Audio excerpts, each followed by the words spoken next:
तो आज का टॉपिक है मतलब जो उस दिन हुआ था बाइबल स्टडी में मंडे को जो ज्वाइन किया था। तो वो पास्टर म्यूज़िक के ऊपर बता रहे थे कि क्यों यूज़ नहीं करना चाहिए, और पास्टर ने भी आज वही टॉपिक लिया। तो तभी मेरे को लगा कि अपने को ये मतलब थोड़ा सोचना पड़ेगा कि कौन क्या बता रहा है और कितना बता रहा है, कैसे बता रहा है, क्या कॉन्टेक्स्ट में बता रहा है, और अपने को क्या करना चाहिए बाइबल के रिगार्डिंग। मतलब अपने को कितना नॉलेज होना चाहिए, क्योंकि कोई भी कुछ भी बता के जाएगा, जैसे आज पास्टर ने भी बोला। लेकिन अपने को अपना रिसर्च करना है, अपना रिसर्च करके अपना बाइबल पढ़ के अपने को भी समझना है। क्योंकि तो आज फर्स्ट वर्स पढ़ते, first Timothy second chapter 15th verse. ये पॉल ने टिमोथी को लिखा था।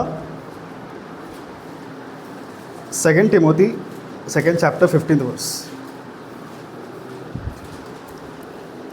Do your best to present yourself to God as one approved, a worker who does not need to be ashamed, and who correctly handles the word of second Timothy second chapter 15th verse. Last का line फिर से पढ़। and who correctly handles the word of truth. Who correctly handles the word of truth. मतलब Paul Timothy को लिख रहा है कि जो वचन है उसको अच्छे से तू एनालाइज कर, रिसर्च कर, ताकि तू अपने आप को परमेश्वर के आगे प्रेजेंटेबल रख सके खुद को, ताकि कुछ भी क्वेश्चन आए तेरे पे तो तू आंसरेबल हो। तो हम लोग ये नहीं बोल सकते कि हम लोग ने, हमको पास्टर ने बताया इसलिए हम लोग वचन पढ़ रहे हैं, हम लोग को उन्होंने किसी और ने बताया तो ये हम लोग का बिलीफ है, ऐसा नहीं। क्योंकि एग्जांपल देखते हैं अपन, जोशुआ में जब मोसेस मर गया तो परमेश्वर उसको अलग से आके उसको बताता है। Joshua first chapter 7th verse से 9th वर्स। तो यहाँ पे मोसेस मर जाता है तो परमेश्वर जोशुआ को विजन में आता है और उसको बोलता है, पढ़ना first chapter 7th verse, 7th 8th 9th। Only be strong and very courageous, being careful to act in accordance with all the law हाँ। that my servant Moses commanded you. Do not turn from it to the right hand or to the left, so that you may be successful wherever you go.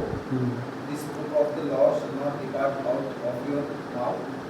You shall meditate on it day and night, so that you may be careful to act in accordance with all that is written in it.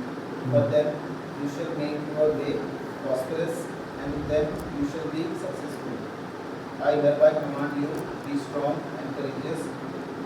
Do not be frightened or dismayed, for the Lord your God is with you wherever you go. Correct. तो यहाँ पे Joshua बोल सकता था कि मेरे को Moses ने बता के गया मेरे को, तो अलग से विजन आने की क्या ज़रूरत है, परमेश्वर में से बात करने की क्या ज़रूरत है।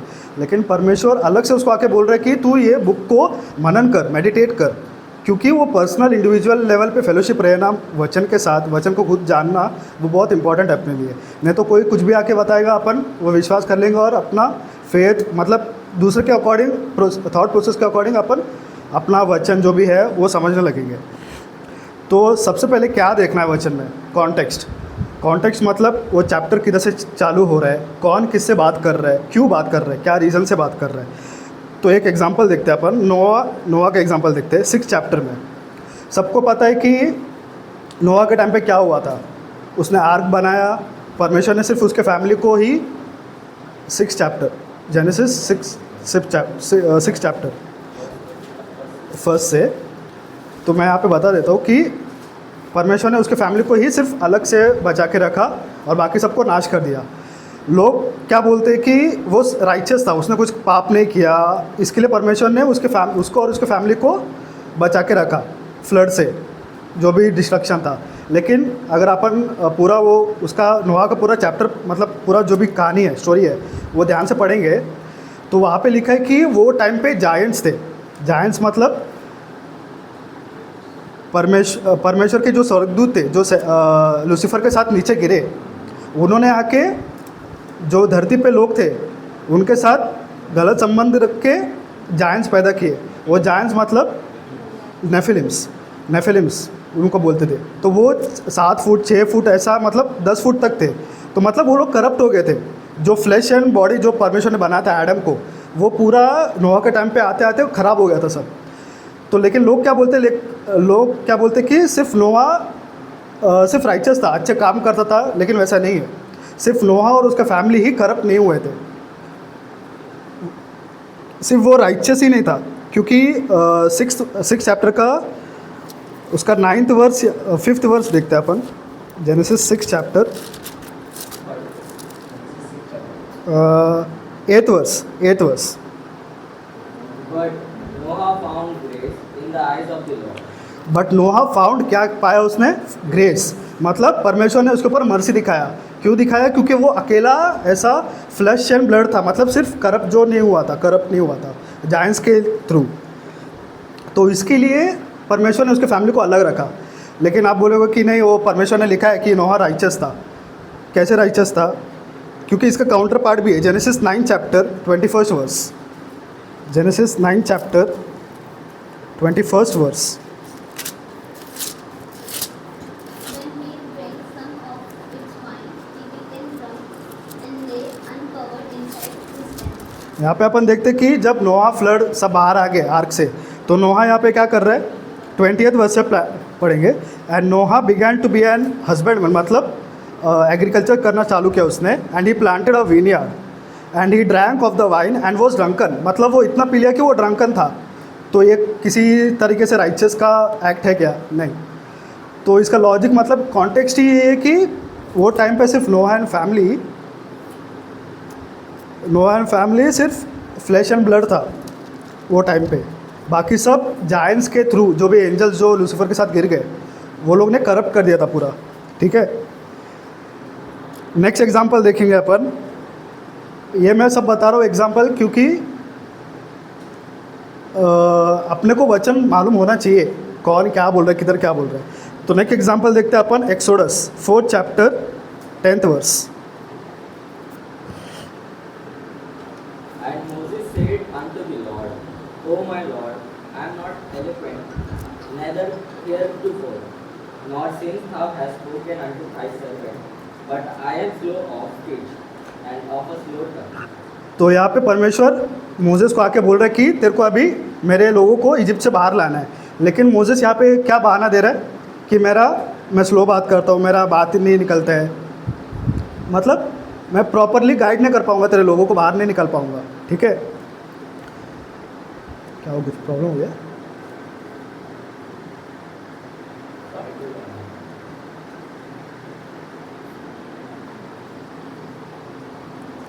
ठीक है, तो मोसेस क्या बहाना दे रहा है कि भाई मेरा आवाज़ ठीक नहीं है, मैं बात नहीं कर पाता हूँ ठीक से, हकलाता हूँ, तो मैं तेरे इतने सारे लोगों को कैसे बाहर लेके और उसको कैसे लीड करूँगा इतने सारे लोगों को। लेकिन अगर यही अपन एक्ट्स चैप्टर 7 वर्स 22 में देखते हैं, तो यहाँ पे स्टीफन को रेवलेशन के थ्रू क्या बता रहा है, देखते हैं अपन। Acts chapter 7 22 verse. And Moses was learned in all the wisdom of the Egyptians, and was mighty in words and deeds. तो स्टीफन यहाँ पे क्या बोल रहा है मोसेस के बारे में? He was learned in all wisdom and he was mighty in words. अभी माइटी इन वर्ड्स का मतलब क्या होता है कि वो अच्छे से बात कर सकता है, अच्छे से एकदम प्रॉपरली बोल सकता है। लेकिन वहाँ पे एक्सोडस में क्या बता रहा है? स्लो है। क्यों? क्योंकि वो बहाना दे रहा है डिफीट, अपने आप को बाहर निकालने के लिए, ये जिम्मेदारी से, रिस्पॉन्सिबिलिटी से। तो अपने को ये सब वचन मालूम होना चाहिए कि कौन क्या पे क्या बोल रहा है। नहीं तो अपने को कोई भी आके बोलेगा कि बहुत सारे एग्जांपल भी देते पास्टर लोग कि ये मोसेस जैसा है, इसका बात हकलाता है, ये नहीं है। तो अपना आप पे मत लो, परमेश्वर पे डिपेंड हो। लेकिन नहीं, मोसेस वापस से बहाना दे रहा था, बाकी और कुछ नहीं। और अपन देखते हैं एक्सोडस 19 चैप्टर 8 वर्स में।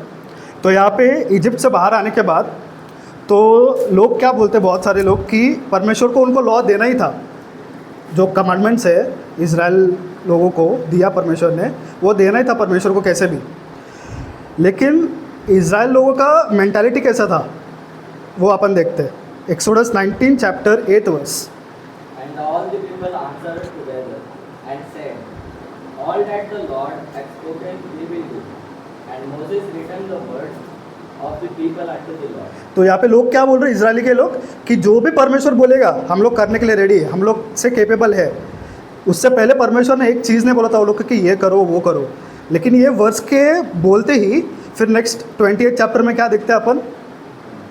10 कमांडमेंट्स, कि भाई तुम लोग को बहुत करना है ना, करो अभी इतना सब। मैंने तो बताया नहीं था तुम लोग को, लेकिन तुम लोग को वो लोग का मेंटालिटी कैसा था, 400 साल तक जो भी इजिप्शियंस लोग बोल रहे वो हम लोग कर ही रहे। तो अभी परमेश्वर क्या अलग है, तो परमेश्वर बोलेगा तो वो भी हम लोग करेंगे ही, उससे क्या अलग होगा। तो हम लोग कैपेबल है जो भी, क्योंकि वो टाइम पे इजिप्ट वाले सुपर पावर थे, तो वो लोग जो भी बोलते थे वो लोग करना ही पड़ता था, नहीं किया तो या तो मर्डर या तो पनिशमेंट कुछ भी रहता था। तो अभी ये टाइम पे आते आते वो लोग ने परमेश्वर को ही डायरेक्ट बोल दिया कि भाई तू जो भी बोलेगा हम लोग करने के लिए रेडी है, हम लोग कैपेबल है। तो उसकी वजह से परमेश्वर ने वो लोग को लॉ दिया, अदरवाइज़ अगर वो लोग नहीं बोलते तो शायद से वो लोग को लॉ मिलता भी नहीं। क्योंकि ये अपन देखते हैं गलेशियंस 3 चैप्टर्स 26 वर्स में, 3rd chapter Galatians 3rd chapter 26 verse.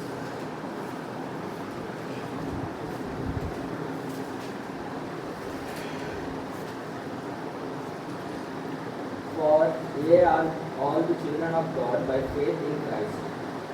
आगे और 27 For as 20 many of you as have been baptized into Christ have put on Christ. There is neither Jew or nor Greek, there is neither bond nor free. मतलब यहाँ पे क्या बोल रहा है, there is no neither bond nor free, मतलब कोई slave भी नहीं है कोई फ्री भी नहीं है। अगर तुम क्राइस्ट को अपना रहे हो, स्वीकार रहे हो, तो वो टाइम पे भी एक्सोडस 19 चैप्टर 6 वर्स में देखते हैं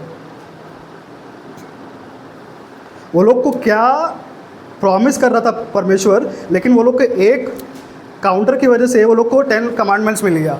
अदरवाइज़ अगर वो लोग ने नहीं बोला रहता कि हम लोग सब कर सकते हैं, तो वो लोग को क्या प्रॉमिस किया था परमेश्वर ने, 6 वर्स में देखते हैं अपन। And ye shall be unto me a kingdom of priests and an holy nation. These are the words which thou shalt speak unto the children of Israel. तो परमेश्वर ये क्या बोल रहा है वो लोग को कि अगर तुम मेरे को फॉलो करोगे विदाउट द कमांडमेंट्स, यहाँ पे कमांडमेंट्स देने से पहले बोल रहा परमेश्वर, you shall be to me a kingdom of priest and an holy nation. तो परमेश्वर वो लोग को पहले ही अलग करके रखा था कि तुम लोग होली हो मेरे लिए। उसके बाद लेकिन 8th वर्स में वो लोग बोल रहे कि जो भी परमेश्वर बोलेगा हम लोग करने के लिए रेडी है। तो परमेश्वर ने वो लोग को घमंड तोड़ने के लिए वो लोग को कमांडमेंट्स दिया, 10 कमांडमेंट्स। तो अपने को ये वर्ड का नॉलेज होना बहुत ज़रूरी है कि क्यों परमेश्वर कौन सी जगह पे कौन सी चीज़ कर रहा है, क्यों कर रहा है, क्या रीज़न से कर रहा है, ये पता होना बहुत ज़रूरी है अपने को। और ये एक और एग्जांपल देखते हैं अपन न्यू टेस्टामेंट में, जीसस का एग्जांपल देता है, परमेश्वर का एग्जांपल देखते हैं। John 14 chapter 10th verse.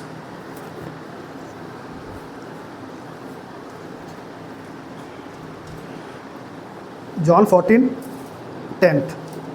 Believe thou not that I am in the Father, and the Father in me. The words that I speak unto you, I speak not of myself, but the Father that dwells in me, he does the works. Last line पढ़ना फिर से। But the Father that dwells in me, he does the works. जो परमेश्वर जो पिता मेरे अंदर है वो ये काम कर रहा है। अभी मैं वहाँ पे रहता तो मैं क्वेश्चन पूछता था परमेश्वर को, परमेश्वर थोड़े दिन पहले तूने हमको एक प्रेयर करना सिखाया था, Matthew 6 chapter 9th verse. Matthew 6 chapter 9th verse. Wear sandals, but not an extra shirt. Matthew 6:9। After this manner, therefore pray ye, our Father which art in heaven. बस यहाँ पे परमेश्वर क्या बोल रहा है, जीसस कि ऐसे प्रेयर करो। क्या बोल रहा है, परमेश्वर जो स्वर्ग में है। लेकिन जॉन चैप्टर 14 में क्या बोल रहा है, जो मेरे अंदर है। तो कौन सा बात सुने, ये तो कॉन्ट्रडिक्शन है। मैं रहता तो पूछता था भाई ये क्या बोल रहा है, इधर ये बोल रहा है कि मेरे अंदर जो है वो काम कर रहा है, और हम लोग को क्या प्रेयर करना सिखाया, जो ऊपर है स्वर्ग में है। तो किसको प्रेयर करे, और तू कौन सा परमेश्वर को बोल रहा है जो मेरे अंदर है। तो ये वर्ड का नॉलेज होना बहुत ज़रूरी है। तो वो प्रेयर जो परमेश्वर ने वो लोग को दिया मैथ्यू चैप्टर 6 9th वर्स में, वो क्यों दिया, क्योंकि अगर ऊपर से पढ़ेंगे अपन 5th chapter 5th and 6th का पढ़ेंगे पूरा ऊपर का, तो वहाँ पे जो चेले थे पीटर जॉन एंड बाकी लोग, वो लोग जॉन के जो डिसाइपल्स थे वो लोग को देख के जॉन वो लोग को उसके डिसाइपल्स को, उनके शिष्य को प्रार्थना करना सिखा रहा था। तो ये लोग क्या आके क्या बोलते कि भाई जॉन भी सिखा रहा है, तू भी हमको सिखाना प्रेयर करना, तू क्यों नहीं सिखा रहा है। उसके वजह से परमेश्वर ने वो लोग को प्रेयर पॉइंट लिख के दिया कि after this manner, after this pattern तुम लोग ऐसे प्रार्थना करो। तो ये अपने को नॉलेज होना बहुत पढ़ना है, जो भी वचन है, जो भी रेफरेंस दिया है, उसके आगे पीछे कौन किसको बात कर रहा है, क्यों बात कर रहा है, वो समझ के पढ़ेंगे तो अपने को रेवलेशन में मिलेगा, और कैसे चलना है, क्या करना है, अपने को समझ में आके अपन वचन में अच्छे से आगे बढ़ पाएंगे। तो ये छोटी सी एक शॉर्ट मैसेज शेयर करना था मेरे को।